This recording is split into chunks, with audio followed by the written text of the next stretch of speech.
ਪਿੰਡ ਦੀ ਸਜਰੀ ਸਵੇਰ, ਸੂਰਜ ਦੀਆਂ ਸੋਨੇ ਵਰਗੀਆਂ ਕਿਰਨਾਂ ਜ਼ਮੀਨ 'ਤੇ ਗਿਰ ਰਹੀਆਂ ਨੇ ਔਰ ਕਿਤਨਾ ਖੂਬਸੂਰਤ ਮਾਹੌਲ ਹੈ। ਪਰਿੰਦੇ ਫਿਜ਼ਾ ਦੇ ਵਿੱਚ ਨੇ, ਹਲਕੀ ਹਲਕੀ ਧੁੰਦ,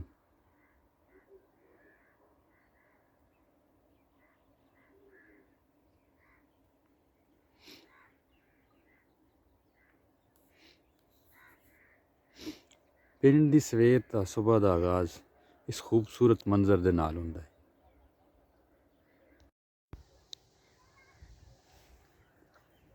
ਪਿੰਡ ਦੀ ਸਵੇਰ ਦਾ ਆਗਾਜ਼ ਹੋ ਚੁੱਕਿਆ ਹੈ। ਲੋਕ ਦੇਖੋ ਆਪਣੇ ਮਾਲ ਡੰਗਰ ਲਈ ਪੱਠੇ ਲੈਣ ਵਾਸਤੇ, ਆਪਣੇ ਚਾਰਾ ਲੈਣ ਵਾਸਤੇ ਪਿੰਡੋਂ ਜਾ ਰਹੇ ਨੇ, ਪਿੰਡ ਆ ਰਹੇ ਨੇ ਔਰ ਆਪਣੀ ਜ਼ਿੰਦਗੀ ਦਾ ਆਗਾਜ਼, ਆਪਣੇ ਕੰਮ ਦਾ ਆਗਾਜ਼ ਸਵੇਰੇ ਜ਼ਮੀਨਦਾਰਾਂ ਅਤੇ ਪਿੰਡ ਵਾਲਿਆਂ ਨੇ ਕਰ ਦਿੱਤਾ ਹੈ। ਉਸ ਤੋਂ ਇਲਾਵਾ ਇਹ ਖੂਬਸੂਰਤ ਮਾਹੌਲ, ਖੁੱਲੀ ਫਿਜ਼ਾ, ਇਤਨਾ ਪਿਆਰਾ ਮੰਜ਼ਰ, दरख्त, हर तरफ सुकून, आराम, बहुत प्यारा मंजर है। खेत, सब्ज़ा, सूरज दियाँ सोने वर्गियाँ किरनां ज़मीन ते बिखर रही ने, ज़मीन ते सोना गिर रहा है, सूरज गिरा रहा है और ये खूबसूरत माहौल, ये पैसे खर्च करके भी इतना अच्छा और साफ़ सुथरा नहीं मिल सकता जिहड़ा कि पिंडां दे विच मुयस्सर है।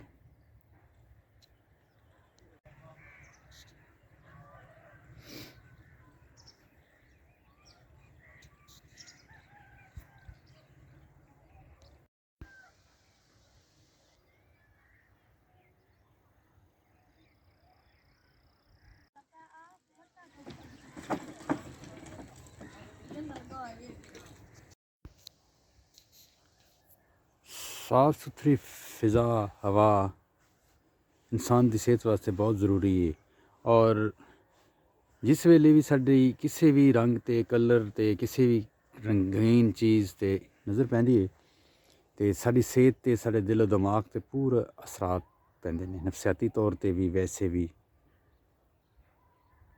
साडे मिजाज दे विच भी तब्दीलियां, तलखियां, सरदमोरियां आ जांदियां ने इन्हां रंगां नूं वेख के। ज़रा तुसी गौर करो कि हर तरफ सब्ज़ा बिखरिया है, कुदरत दा, फितरत दा बेहतरीन नज़ारा देखो। दरख्त सब्ज़, फसलां सब्ज़, बिल्कुल दूर तक कोई धुआं नहीं है, कोई स्मैल नहीं है, कोई बदबू नहीं है। असी साफ़ हवा ले रहे हैं और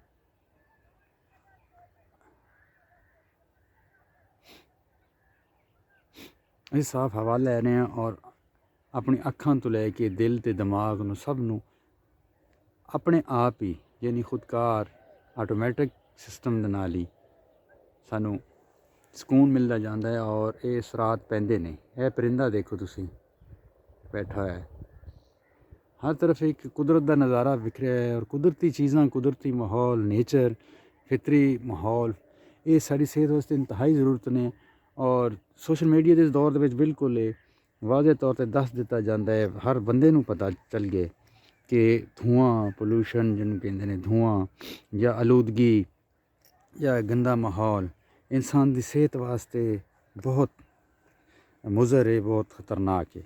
इस वास्ते असी शहरों की ज़िंदगी नूं कोई गलत नज़र नाल नहीं देखते, वो भी ज़रूरी ने, ज़रूरत ने, लेकिन अपनी ज़िंदगी नूं सानूं चाहिए कि असी अपनी ज़िंदगी नूं जिहड़ी मसनूई चीज़ां इस्तेमाल करने उन्हां तों बचाइए और कुदरती माहौल पैदा करिए, कुदरती माहौल नूं अपनाइए, कुदरती तौर पर पैदा होने वाली चीज़ों नूं, फल फ्रूट, सब्जियां और जितनियां भी खुराकां ने वो कुदरती तौर पर जिहड़ियां उगदियां ने या कुदरती तरीके नाल उगदियां ने उन्होंने इस्तेमाल करिए ताकि साड़ी सेहत सही रहे, साड़ी आने वाली नस्लां महफूज रहन, सेहतमंद रहन। अगर साढ़े जिसम सेहतमंद रहनगे तो साड़ियाँ सोचां भी, साढ़े दिमाग भी सेहतमंद रहनगे और असीं अच्छा सोचांगे और अच्छा नतीजा दे सकेंगे इस दुनिया में भी। असी दुनिया तो बहुत कुछ लिया है, साडा हक बनता है कि असी दुनिया में कुछ ना कुछ दे के ही मरीए, कुछ ना कुछ दे के जाइए। वो वास्ते यही है कि यही पैगाम है कि ਫਿਤਰਤ ਦੇ ਨਾਲ ਜੁੜੋ, ਨੇਚਰ ਦੇ ਨਾਲ ਜੁੜੋ ਔਰ ਆਪਣੇ ਆਪ ਨੂੰ ਜਿੰਨਾ ਕੁ ਤੁਸੀਂ ਕੁਦਰਤੀ ਨਿਜ਼ਾਮ ਦੇ ਤਹਿਤ ਕਰ ਸਕਦੇ ਹੋ, ਚਲਾ ਸਕਦੇ ਹੋ, ਉਹ ਚਲਾਓ। ਇਹ ਜਿਹੜੀਆਂ ਮਸਨੂਈ ਚੀਜ਼ਾਂ ਨੇ, ਮਸਨੂਈ ਖੁਰਾਕਾਂ ਨੇ ਜਾਂ ਆਰਟੀਫਿਸ਼ਲ ਜਿਹਨੂੰ ਕਹਿੰਦੇ ਅਸੀਂ, ਇਹ ਲਾਈਫ ਹੈ, ਇਹਦੇ ਤੋਂ ਦੂਰ ਰਹਿਣ ਦੀ ਕੋਸ਼ਿਸ਼ ਕਰੋ। ਹਾਂ, ਜਿਹੜੀਆਂ ਚੀਜ਼ਾਂ ਜ਼ਰੂਰੀ ਨੇ, ਜਿਨ੍ਹਾਂ ਤੋਂ ਬਗੈਰ ਗੁਜ਼ਾਰਾ ਨਹੀਂ ਹੈ, ਉਹ ਤਾਂ ਇਨਸਾਨ ਦੀ ਮਜਬੂਰੀ ਹੈ। ਟੈਕਨੋਲੋਜੀ ਜਾਂ ਇਹ ਚੀਜ਼ਾਂ ਇਨਸਾਨ ਵਾਸਤੇ ਬਣੀਆਂ ਨੇ, ਲੇਕਿਨ ਖੁਰਾਕ ਔਰ ਰਹਿائش ਔਰ ਇਹ ਚੀਜ਼ਾਂ ਜਿਹੜੀਆਂ ਨੇ, ਆਪਣੀ ਜ਼ਿੰਦਗੀ ਤੋਂ ਆਰਟੀਫਿਸ਼ਲ ਚੀਜ਼ਾਂ ਤੋਂ ਦੂਰ ਰਹੋ। ਆਪਣੀ ਸਿਹਤ ਸਹੀ ਰਹੇਗੀ, ਬਿਮਾਰੀਆਂ ਤੋਂ ਬਚੇ ਰਹਾਂਗੇ ਔਰ ਆਪਣੀ ਜ਼ਿੰਦਗੀ ਦੇ ਵਿੱਚ ਆਸਾਨੀਆਂ ਪੈਦਾ ਕਰਨ ਵਾਸਤੇ ਸਾਨੂੰ ਇਹ ਕੁਦਰਤੀ ਮਾਹੌਲ ਦੇ ਕਰੀਬ ਹੋਣਾ ਪਏਗਾ। ਵੈਸੇ ਵੀ ਕੁਦਰਤ ਤੇ ਫਿਤਰਤ ਦੇ ਨਜ਼ਦੀਕ ਰਹਿਣ ਵਾਲੇ ਲੋਕ ਬਹੁਤ ਖੁਸ਼ਹਾਲ ਔਰ ਬਹੁਤ ਅੱਛੇ ਹੁੰਦੇ ਨੇ। ਮੈਨੂੰ ਉਮੀਦ ਹੈ ਕਿ ਇਹ ਛੋਟਾ ਜਿਹਾ ਵਿਲਾਗਸ, ਪਿੰਡ ਦੀ ਸਵੇਰ, ਤੁਹਾਨੂੰ ਪਸੰਦ ਆਇਆ ਹੋਏਗਾ ਜਾਂ ਥੋੜ੍ਹਾ ਬਹੁਤ ਤੁਹਾਡੇ ਇਲਮ ਵਿੱਚ ਇਜ਼ਾਫਾ ਕੀਤਾ ਹੋਏਗਾ। ਜ਼ਰੂਰ ਕਮੈਂਟ ਕਰਨਾ, ਜ਼ਰੂਰ ਇਸ ਚੈਨਲ ਨੂੰ ਸਬਸਕ੍ਰਾਈਬ ਕਰਨਾ, ਸਪੋਰਟ ਕਰਨਾ ਔਰ ਲਾਈਕ ਵੀ ਜ਼ਰੂਰ ਕਰਨਾ ਔਰ ਇਹਦਾ ਵੀ ਸਾਨੂੰ ਹੌਸਲਾ ਦੇਣਾ ਕਿ ਅਸੀਂ ਇਹਦਾ ਵੀ ਇਸ ਕਿਸਮ ਦੀਆਂ ਚੀਜ਼ਾਂ ਤੁਹਾਡੇ ਸਾਹਮਣੇ ਰੱਖੀਏ, ਵੀਡੀਓ ਦੀ ਸ਼ਕਲ ਦੇ ਨਾਲ ਵੀ ਔਰ ਮਾਲੂਮਾਤ ਔਰ ਗੁਫ਼ਤਗੂ ਦੇ ਹਵਾਲੇ ਨਾਲ ਵੀ। ਅੱਲਾ ਹਾਫਿਜ਼।